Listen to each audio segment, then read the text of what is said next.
അവരെ ഞാൻ ഒരുപാട് അങ്ങോട്ട് തൊട്ടിട്ടില്ല. വലിയ നല്ല സിനിമ കാണുമ്പോൾ ചെയ്യണമെങ്കിൽ ഇതുപോലത്തെ ഒരു സിനിമ ചെയ്യണം എന്ന് മനസ്സിൽ പറയും. അപ്പോൾ അങ്ങനെ എൻ്റെ അടുത്ത് സാറ് പറഞ്ഞിട്ടുണ്ട്, നീ അത് വന്ന് അതിൻ്റെ കോസ്റ്റ്യൂം ചെയ്യണമെങ്കിൽ നിനക്കൊരു വേഷം അഭിനയിക്കാം. സാധാരണ മാമുക്കൊക്കെ ചെയ്യുമ്പോഴത്തെ ക്യാരക്ടർ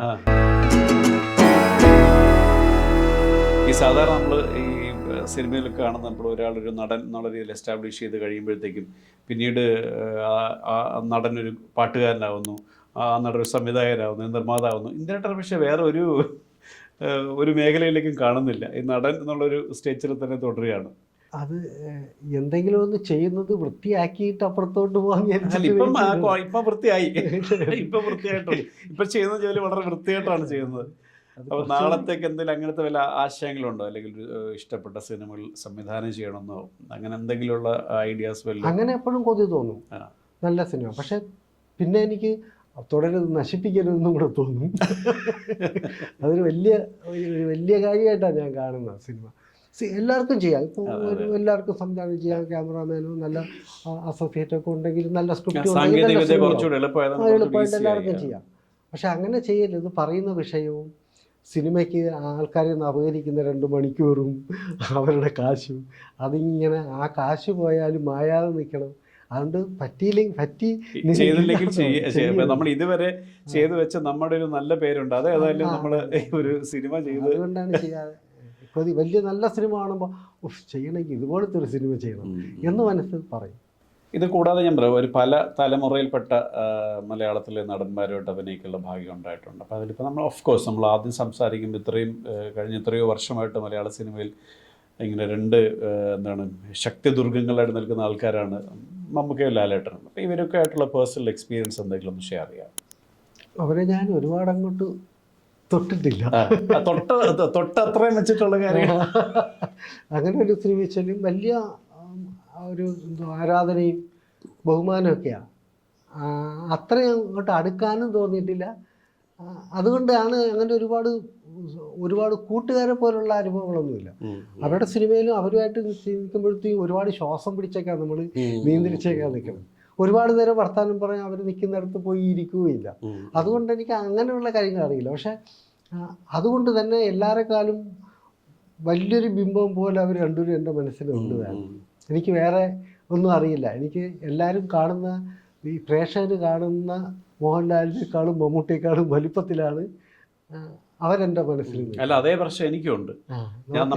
നമ്മളോട് ഇത് ഈ പറഞ്ഞ 2 പേരെ കാണുമ്പോഴത്തേക്കും ഞാൻ ഒരിക്കൽ പറഞ്ഞാണ്. ഇപ്പം ഞാൻ മമ്മൂക്കയുടെ കൂടെ 2 സിനിമ അഭിനയിച്ചിട്ടുണ്ട്, ലാലേട്ടനോട് അഭിനയിച്ചിട്ടില്ല.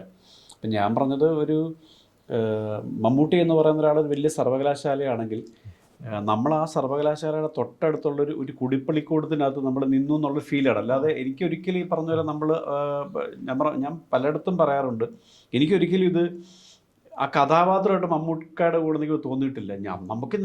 നമ്മളിങ്ങനെ സ്ക്രീനിൽ കണ്ട് മോഹിച്ച മമ്മൂക്കയുടെ അടുത്ത് നമ്മൾ നിൽക്കുന്നതിന്റെ അവിടെ ഈശ്വര മമ്മൂക്കയുടെ അടുത്ത് എന്നുള്ളൊരു ഫീലാണ് എൻ്റെ ഒരു എക്സ്പീരിയൻസ്. നമ്മുടെ ശ്വാസം കാഴ്ചക്കാരൻ നമ്മുടെ ഉള്ളിൽ ശ്വാസം ഇല്ലാതാണ് നിൽക്കുന്നത്. കാഴ്ചക്കാരനെ അറിയിപ്പിക്കാതെ നമ്മൾ അഭിനയിക്കുക എന്നുള്ളൊരു പേടിയുണ്ട്. കോസ്റ്റ്യൂം ചെയ്യുന്ന സമയത്ത് തന്നെ വലിയ പടങ്ങളൊക്കെ പിന്നീട് പത്മനാഭൻ്റെ പടം ചെയ്തതിൻ്റെ പിന്നെ കൂടെ വരുമ്പോഴത്തേക്കും മമ്മൂട്ടി മോഹൻലാൽ എന്ന് പറയുമ്പോൾ എനിക്ക് പേടിയാണ്. ഞാൻ അവരുടെ കുറേ ശ്രദ്ധിക്കാനുണ്ട്. പിന്നെ നിസ്സാരമായിട്ട് ചുളുവിൽ ഈ മറ്റു പടം ചെയ്യുന്ന പോലെയല്ല, അവർക്ക് വേണ്ട കോസ്റ്റ്യൂമൊക്കെ അത്രയും ഒരിടത്തും ഇല്ലാത്തതൊക്കെ കളക്ട് ചെയ്തിട്ടുണ്ട്. അതിനുള്ള ത്രാണിയില്ല, അറിവില്ലായ്മയൊക്കെ ഉണ്ട് യാത്ര ചെയ്യാനൊക്കെ. അതുകൊണ്ട് ഒഴിയുമായിരുന്നു. അപ്പോൾ ഈ സ്പടികമൊക്കെ ചെയ്യുമ്പോൾ ശരിക്കും ഇപ്പം ഗാന്ധിപതി മാലൻ സാറൊക്കെ ചെയ്യും. സാറൊക്കെ അന്ന് ആ ഒരു പരിചയം വെച്ചിട്ട് അദ്ദേഹമായിരുന്നു സ്ഫടികത്തിൻ്റെയൊക്കെ ഒരു നിർമ്മാണ ചുമതല, മേൽനോട്ടം. അപ്പോൾ അങ്ങനെ എൻ്റെ അടുത്ത് സാറ് പറഞ്ഞിട്ടുണ്ട്, അതിൻ്റെ കോസ്റ്റ്യൂം ചെയ്യണമെങ്കിൽ നിനക്കൊരു വേഷം അഭിനയിക്കാം. സാധാരണ മാമുക്കൊക്കെ ചെയ്യുമ്പോഴത്തെ ക്യാരക്ടർ എന്നൊക്കെ പറഞ്ഞിട്ടാണ് ഞാൻ അതിൽ സ്ഫടികത്തിനൊക്കെ തന്നെ പോകുന്നു. ഇല്ലെങ്കിൽ എനിക്ക് വലിയ പേടിയാണ്. പക്ഷെ പുതിയ ആൾക്കാരിലേക്ക് വരുമ്പോഴത്തേക്ക് ആ ഒരു പ്രശ്നം നേരിടുന്നില്ലല്ലോ. ഈ പറഞ്ഞു നമുക്ക് എപ്പോഴും നമുക്ക് ലാലേട്ടൻ എന്ന് പറഞ്ഞ് ഒഴിച്ചു കഴിഞ്ഞാൽ ഇപ്പം ഈ പുതിയ തലമുറയുടെ കൂടെ അഭിനയിക്കുമ്പോഴെങ്ങനെയാണ്, അതിനകത്ത് ആരാണ് ഏറ്റവും ഒരു സൗഹൃദമുള്ള ആളോ, അല്ലെങ്കിൽ കൂടുതൽ? എല്ലാവരും വളരെ. പക്ഷെ നമുക്ക് മുമ്പേ അവർ നമ്മളെ മനസ്സിൽ തുടക്കത്തിൽ ഉള്ളത് കൊണ്ടാണ് നമുക്കത്. അവരുടെ കേസിൽ ബാക്കിയുള്ളവരെല്ലാവരും അങ്ങനെയുണ്ട്. പിന്നെ ഞാൻ എൻ്റെ തൊഴിലിൻ്റെ ഞാൻ അന്ന് ചെയ്തിരുന്ന തൊഴിലും ഇന്ന് ഒരുപാട് വളർന്നു. അതിന്റെ ഒരു ലെവല് മാറി. പഴയ കാലത്തെ പോലെ സിമ്പിളായിട്ട് എന്തും ഇവിടെ കിട്ടും. അതെ, അതുകൊണ്ട് അന്നത്തെ ആദ്യം പിന്നെ ഇല്ലല്ലോ, അന്ന് അങ്ങനെ ആയിരുന്നില്ല. അതുകൊണ്ടൊക്കെയാണ് ഇപ്പോൾ ആർട്ടിസ്റ്റുകളെല്ലാവരും ഭയങ്കര ക്ലീനില്ല. അവര് അധികം അങ്ങനെ അല്ല, മാത്രമല്ല ഇപ്പൊ പുതിയ തലമുറ നമുക്ക് ഇങ്ങോട്ടൊരു ഒരു റെസ്പെക്ട് ഇങ്ങോട്ട് കിട്ടുകയും ചെയ്യും. നമ്മൾ അവിടെ കൊടുത്ത പോലെ ഒരു റെസ്പെക്ട് നമുക്ക് ഇപ്പൊ തിരിച്ചു കിട്ടുകയും ചെയ്യും. പലപ്പോഴും അത് അതിൻ്റെ ഒരു കഷ്ടവും അറിയാം. നമ്മളെ അവിടെ ചിലപ്പോൾ വലിയ ബഹുമാനം തന്നെ പരിസരത്തൊന്നും ആരും കാണില്ല, ഒറ്റയ്ക്കായി പോകും.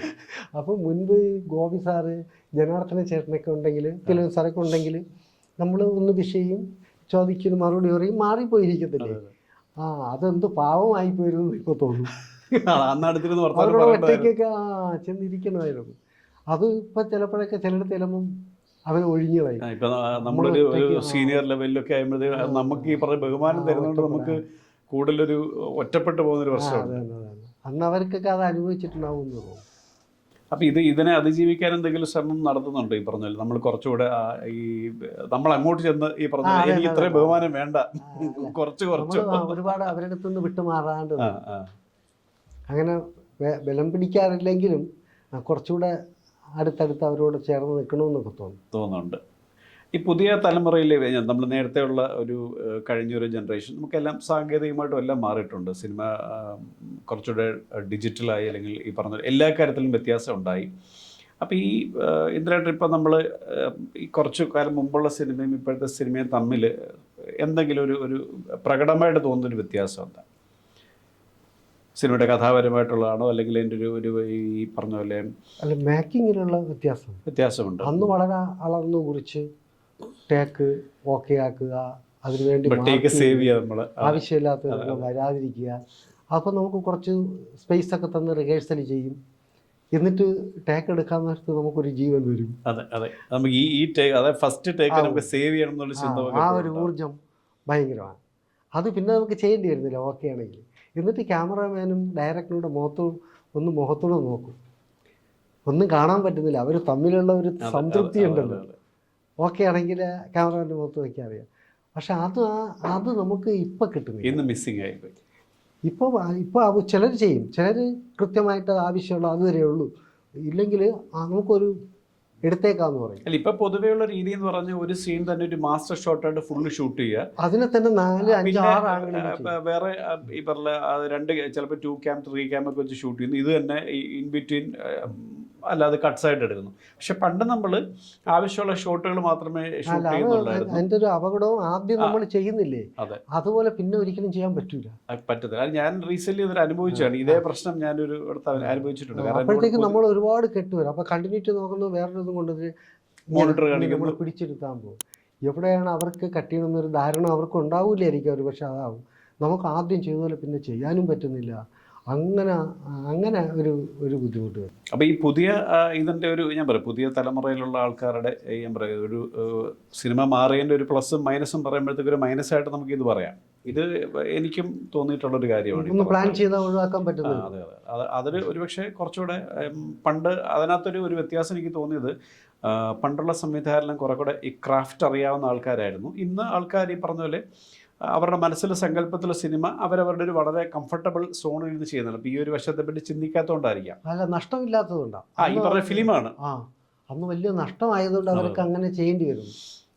ഇപ്പം അതില്ലാത്ത അതെ നമ്മളന്ന് അതേ പറയാം, അന്നൊരു നമ്മളൊരു ഷോട്ട്, ഒരു ആദ്യത്തെ ടേക്ക് എന്ന് പറയുന്നത് ഏറ്റവും സേവ് ചെയ്യാൻ വേണ്ടിയിട്ടാണ് ക്യാമറാമാനും ഡയറക്ടറും ആർട്ടിസ്റ്റും എല്ലാവരും നോക്കുന്നത്. രണ്ടാമത്തെ അതെല്ലാം ചെയ്തിട്ട് നമ്മൾ ആ ടേക്ക് സേവ് ചെയ്യാന്നുള്ളതാണ് എല്ലാ ആൾക്കാരും. ഇന്ന് ആ ടേക്ക് സേവ് ചെയ്യേണ്ട ഒരു കാര്യം നമുക്കില്ല, ഒന്നുകൂടെ നോക്കാം, ഞാൻ രണ്ടാം എടുക്കാം എന്ന് പറഞ്ഞൊരു ഈസിനെസ് ഉണ്ട്. ഞാനൊരു കഥ എൻ്റെ ഈ നമ്മൾ സഹസംവിധാനായിട്ടുന്ന കാലത്ത് വേറൊരു സഹസംവിധാനം പറഞ്ഞിട്ടുണ്ട്. ഏതൊരു സിനിമയുടെ ആളുടെ പേര് പറയുന്നില്ല. ഇപ്പം അവിടെ വന്നപ്പോഴത്തേക്കും പുതുതായിട്ട് അഭിനയിക്കാവുന്ന പ്രായമുള്ളൊരു ചേച്ചിയായിരുന്നു. അപ്പോൾ അവർ ആദ്യമായിട്ട് അഭിനയിക്കുന്ന ഇവർക്ക് ഒരുപാട് റീടേക്ക് പോയി, ഈ ക്യാമറ ഒന്നും അറിയാത്തതുകൊണ്ട്. അപ്പോൾ കുറച്ച് കഴിയുമ്പോൾ ആരോ ഒന്ന് ചോദിച്ചിട്ട് പോയി, ചേച്ചി എന്താ ഫുഡ് കഴിച്ചതേ ഉള്ളൂ, വയറ് നിറഞ്ഞിരിക്കുന്നില്ലോ? അപ്പോൾ ഒരു അസിസ്റ്റന്റ് ഡയറക്ടർ വന്നു, അല്ലല്ലോ വയറ് മുഴുവൻ ഫിലിമാണ്.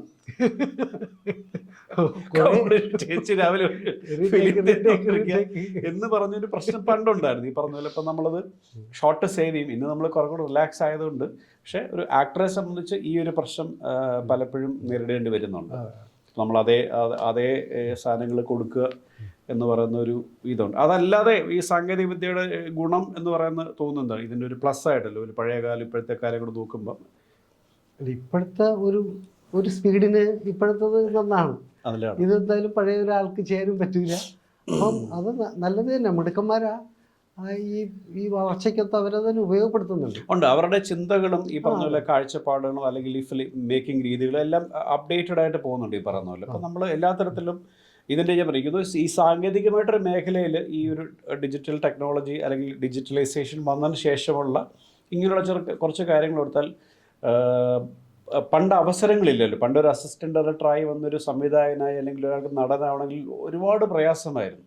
പക്ഷെ ഇന്ന് കുറേ കൂടെ ഈസി ആയതുകൊണ്ട് നമുക്ക് ഒരുപാട് എന്താണ് ഈ നടീനടന്മാരെയും അല്ലെങ്കിൽ ഈ സംവിധായകരെയും സാങ്കേതിക പ്രവർത്തനം വളരെ ഈസി ആയിട്ട് സിനിമയിലേക്ക് വരാൻ പറ്റുന്നു എന്ന് പറയുന്നത് ഉണ്ടെങ്കിൽ നമുക്ക് സിനിമ ചെയ്യാം. ഒരു അവസരം എന്ന് പറയുന്നത് ഇപ്പം ഈവൻ സ്വന്തമായിട്ടൊരു ഒരു യൂട്യൂബ് പോലും നമുക്ക് കാണിക്കാനുള്ള ഒരു പ്ലാറ്റ്ഫോം ആയതുകൊണ്ട് മിടുക്കന്മാരാണെങ്കിൽ നമുക്ക് ഇപ്പം വരാം എന്നുള്ളതാണ്.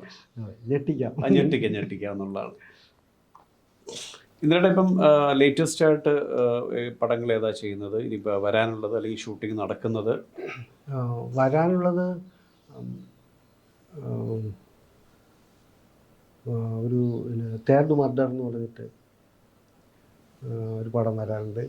പിന്നെ കുണ്ടലപുരാണം അങ്ങനെ ഒരു പടം തീർന്നിരിക്കുന്നു. പ്രൈവറ്റ് എന്ന് പറഞ്ഞൊരു പടം പുതിയ ആൾക്കാരാണ്. മറ്റേത് ഇത് ഈ തേർഡ് മർഡർ എന്ന് പറഞ്ഞത് നേരെ പടം ചെയ്തിട്ടുള്ള ആളാണ്, പേര് ഓർക്കില്ല. പിന്നെ നടക്കുന്നുണ്ട് പടം അതിന് എന്തോ പേരുകൾ തൊടുപുഴ ഈരാറ്റുപേട്ടയിലൊക്കെ നടക്കുന്നുണ്ട്. ഫാമിലിയൊക്കെ സുഖമായിട്ടിരിക്കുന്നു? അവർക്കൊക്കെ സുഖമാണ്. ഒരു മുളക് സുഖമായിരിക്കുന്നു, ചേച്ചി സുഖമായിരിക്കുന്നു. കാരണം ഞാൻ ഇടയ്ക്കിടയ്ക്ക് പോയി ചായയൊക്കെ കുടിക്കാറുള്ളൊരു വീടും കൂടെ ആയതുകൊണ്ടാണ് വളരെ ക്ലോസ് ആയിട്ട് ചോദിക്കുന്നത്. വേറെ എന്തെങ്കിലും ഈ പറഞ്ഞില്ലേ ഇപ്പം അല്ലാതെ ഇപ്പം സിനിമയ്ക്ക് അപ്പുറത്തെ വായനയൊക്കെ തൽക്കാലം തന്നെ അങ്ങനെ തന്നെ മുന്നോട്ട് പോകട്ടെ എന്നുള്ളത് തന്നെയാണ് അല്ലേ ഈ പറഞ്ഞല്ലേ?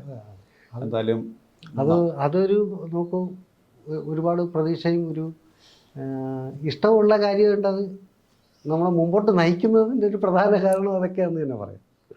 അപ്പോൾ എന്തായാലും ഈ യാത്ര ഇതുപോലെ തന്നെ കൂടുതൽ തുടങ്ങിയ പോലെ തന്നെ ശരീരം മാറുമെന്ന് വിചാരിച്ചു. പക്ഷേ ശരീരം മാറിയില്ല. പക്ഷേ ഇന്ദ്രൻസ് എന്ന് പറയുന്ന ആ നടൻ ഒരുപാട് മാറി. മലയാള സിനിമയ്ക്ക് ഒരുപാട് വ്യത്യസ്തമായ കഥാപാത്രങ്ങളെ നൽകുന്ന അല്ലെങ്കിൽ സംവിധായകർക്കും എഴുത്തുകാർക്കും ഒരുപാട് കഥാപാത്രങ്ങളെ വിശ്വസിച്ച് ഏൽപ്പിക്കാൻ പറ്റുന്നൊരു നടൻ്റെ ലെവലിലേക്ക് വളർന്നു വന്ന നമ്മളുടെ പ്രിയപ്പെട്ട ഇന്ദ്രേട്ടനുമായിട്ടുള്ള ഒരു സംഭാഷണമാണ് നമ്മൾ ഇത്രയും സമയം.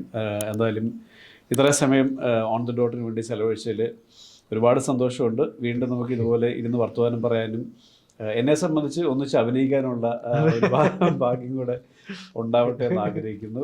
Thank you so much. Thank you.